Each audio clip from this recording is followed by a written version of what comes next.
Social media platforms like Instagram, YouTube, Facebook are all great ways for you to showcase not only your work, but find work from other photographers around the world. About 6 months ago, I had the pleasure of meeting Jake Fox, a film photographer from Western Pennsylvania, on Instagram. Ever since then, me and Jake have talked a little bit back and forth about film photography and kind of our different processes, and I thought it was super interesting. So that's why I'm starting this new series on my channel called In Conversation.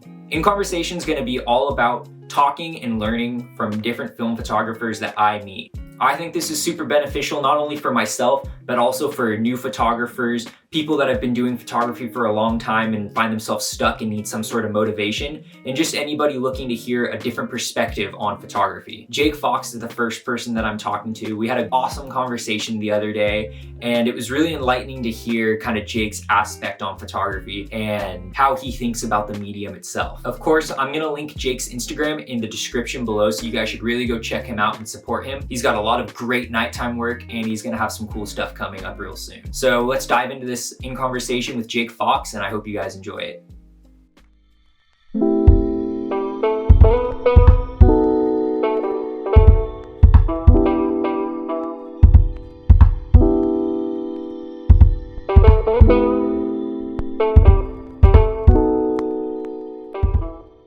All right, man, well, we got the cameras rolling, so why don't you introduce yourself, say where you're from, and just the type of photos that you think you take. My name's Jake Fox, and I'm a film photographer mainly.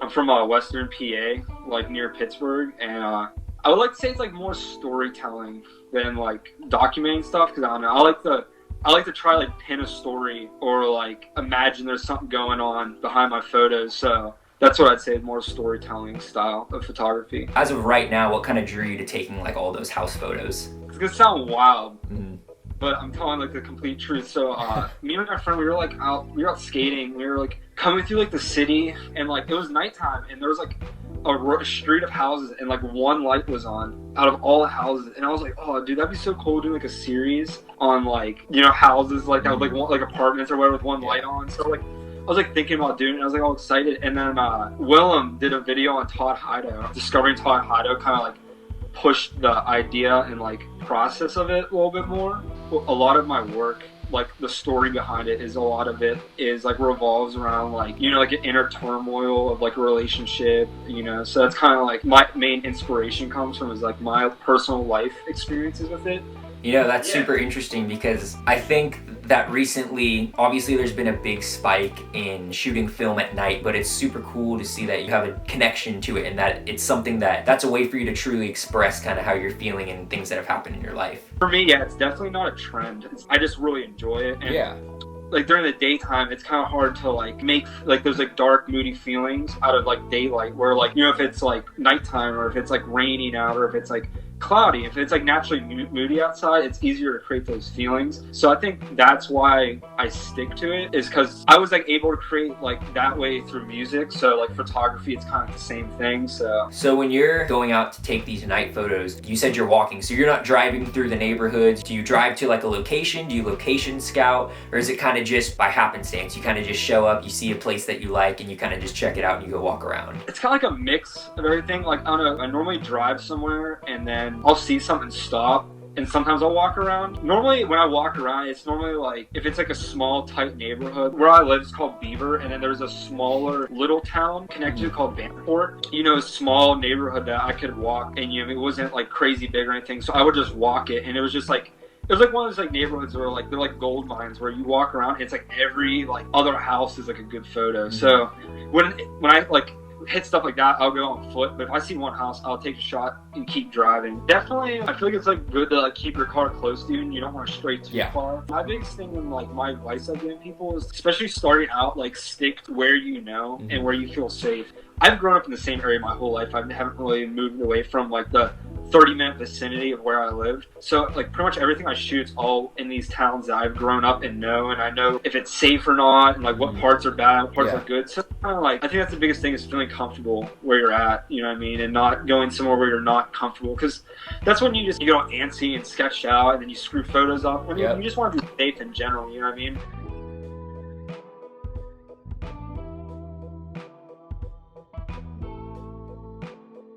obviously we're talking about photography, so what got you into this? Give me the timeline of from when you started to now. I remember when I was like probably middle school or so, I found like my parents' old like Polaroid, and I wanted to shoot it so bad. My dad's like, "Oh, you can't like find film for those anymore now," stuff like that. So it's like I've definitely had that interest. And then like I was like 17, 18 around the time, I'd like screw around, take photos with my phone. And then I remember we were at like a Christmas or something. My dad's grandfather's. He was like, "Hey June, you want this like this old camera?" And she's like, like wants digital. And I mean at the time I was like super into it. Like I was like trying to recreate film on my phone and stuff like that. So oh, give me it, I'll take it. It was this old Minolta XE7. I still have it. It like hardly works. And there's a camera shop, like a little camera shop, film camera shop down from where I live, and he had like an old beat up one with like lenses and stuff. And I was like, I don't care how much it is, just give me it, because I just wanted that like be able to have that camera that I started out with. So yeah, I started out with that and started shooting like concert photography, because that was the thing. I remember like when you're in a band, dude, like you just want photos. It's like the coolest thing to have is get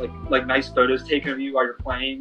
So I was shooting that for a while, and yeah, I got like a little like Minolta range, like a viewfinder. Didn't have like the rangefinder focus. You could just kind of guess. Yeah. And I would like carry it around with me in like a fanny pack with my VX, and like use that for taking skate photos and stuff. And like so I was doing that. And then the dude that runs Eastern Logic, he was like, he needed someone to do like a product shoot, like a fashion shoot for his clothes. Yeah. So I'll do it. You know what I mean? So I was like shooting like, you know, clothing stuff for the longest time, and I was like really enjoying that. And I like for a while I kind of wanted to get into fashion photography. That was like the thing I was like really interested in. And then I had like a real rough relationship, I guess, and I kind of like decided that like photography was like what I wanted to do.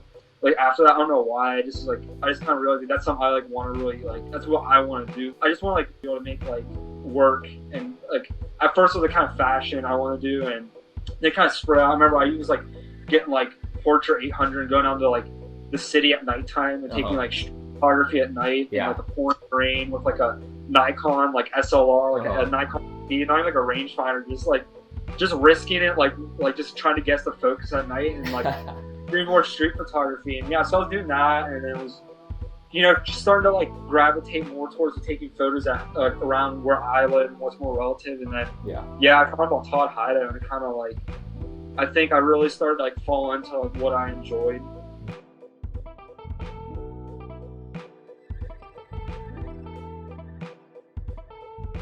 So medium format, you shoot on the RB67, right? That's like, yeah, that's my main. That's like all my work on Instagram, or all my serious work is all on an RB pretty much. So why medium format for your work? Seeing like a lot of Todd Hido's work, because I was like one of the first like photographers I saw, like really like big photographers I saw that use medium format, and seeing how the photos look, I was interested. But it was definitely more or less, I feel like Willem, like seeing him shoot with it all the time was kind of like what really drove me to want to get a medium format camera. And definitely the waist level. I mean, because after having it, man, that like workflow changes so much. Like it's the how slow the camera is. Like I just love how slow an RB67 is to operate. With the Mamiya, it's like you get down to like the RB67, like when you see that shot and you know where you want to shoot it from, it's like, dude, you take one shot and you just keep walking. You know what I mean? It's not even like second guess. I mean, it really makes you think about what you're taking a photo of, and really narrows you down to one photo, and that's it. Yeah, I mean, I definitely noticed that for me, there's a big change of pace. I like to shoot digital, I like to shoot 35mm, and I like to shoot medium format. For me, like with my RB67, it's like, all right, I'm really going to slow down, and it's going to be like, it's going to take me like a week or two to get through this full roll. You know what I mean? Yeah, exactly. It's crazy. I mean, even with my digital, man, I turn my LCD off when I use it. I turn off like the LCD, I turn off the like the preview, so it's like, it's almost like operating a film camera for me. I think that's what about film, that's like the process is what I love about it so much, is that like really like it connects you. You're not like, oh, what did I take? You know what I mean? It's so like, you feel so connected to what's going on. So obviously social media is like a big platform for photographers. I know that it's a huge way for photographers to get their work out, and for them to get noticed, really. That seems kind of like the ultimate goal. And there's so many Instagram pages purely dedicated for film photography with hashtags that you could submit your work and DM them to submit your work. So what's your thoughts on social media and how it affects photography just as a whole in 2020? God, oh man, it's like the way I look at it, it's like a double-edged sword, man. It's like it's so beneficial, but so like it's so like I hate it and I love it. I mean, honestly, I'm such a like personally, man. I'm such like an old soul. I love old music. I wish I was like my age in like the 80s or 90s, like just like that, like the human. I feel like the human, just like the human experience is so like has declined so much since technology started. I like wish we lived in that day where it was like if you want to be a photographer, like you had to make physical work and put it out there and like go to a gallery and do all this stuff to get recognition. But at the same time, it's really cool that people can just it gives a place for people to like do it. But at the same time, I don't know. I feel like it can get oversaturated, it can get crazy. It's like it can feel like hopeless sometimes. And there's so many people that you have to like go through, and then also just like I feel like I don't know. For me, man, I feel like I totally disconnected my work from other people's work.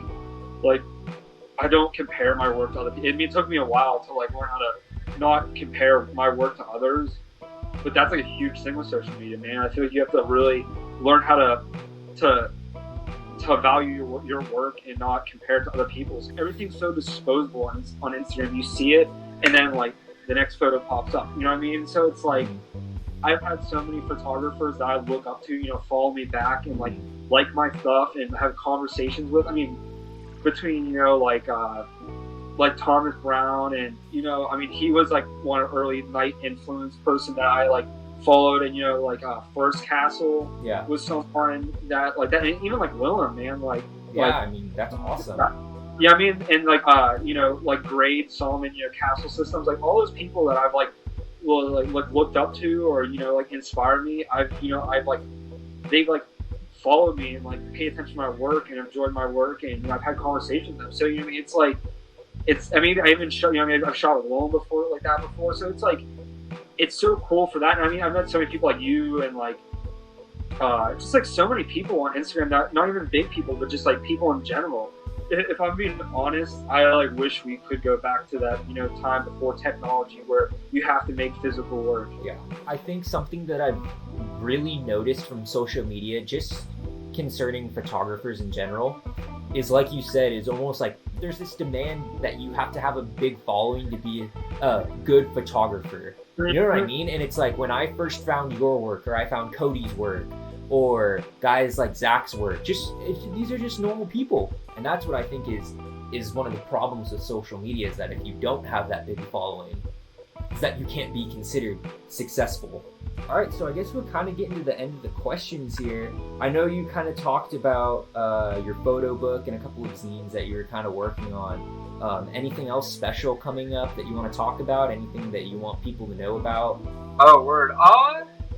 Honestly, yeah, just kind of like my book I'm working on, because I haven't really said much about it. I've kind of just like hinted I'm working on something. I'm working on that, and then I have a Polaroid project. That's kind of like the only two active things I have going right now. And my book, that's kind of like my thing. I'm like my big thing I'm looking forward to right now. I just like so I guess I'll just give the details, but it's the exclusive details on here, because I'm not going to talk about it anywhere else. But it's gonna be called Memories from Bechtel is the name I decided on it. So one of that book is centered around those kind of feelings of like heartbreak and struggle and just chaos and kind of growing up and seeing stuff like that. I mean, there's many things from messy houses to nice houses. I want that to be like that perfectness where there's like it looks perfect from the outside, but the inside is perfect. So there'll be anything from there, from like that to like these cars in suburbs that are just like left behind, or like empty landscapes, or empty interiors. So it's just kind of like it's just gonna be a mix of things. It's a lot of very close to home stuff, and it's a very personal. Alright guys, I really hope you enjoyed that video. Jake is an awesome guy and an awesome photographer, so like I said in the beginning, please go check out his Instagram in the description below. If you guys want to see some more of my work on a day-to-day basis, be sure to check out my Instagram. I will also link that in the description below. Like you heard from him, his book's going to be coming out soon, and he's working on a couple little projects, so you guys should really go check him out. Go support him, because he's a great guy and an awesome photographer. If you guys want to see more in conversations like this, please make sure to go comment down below and let me know. Please make sure to like this video if you enjoyed it, and also subscribe to the channel if you guys want to see more content like this. I appreciate your guys' support, and I will see you next time.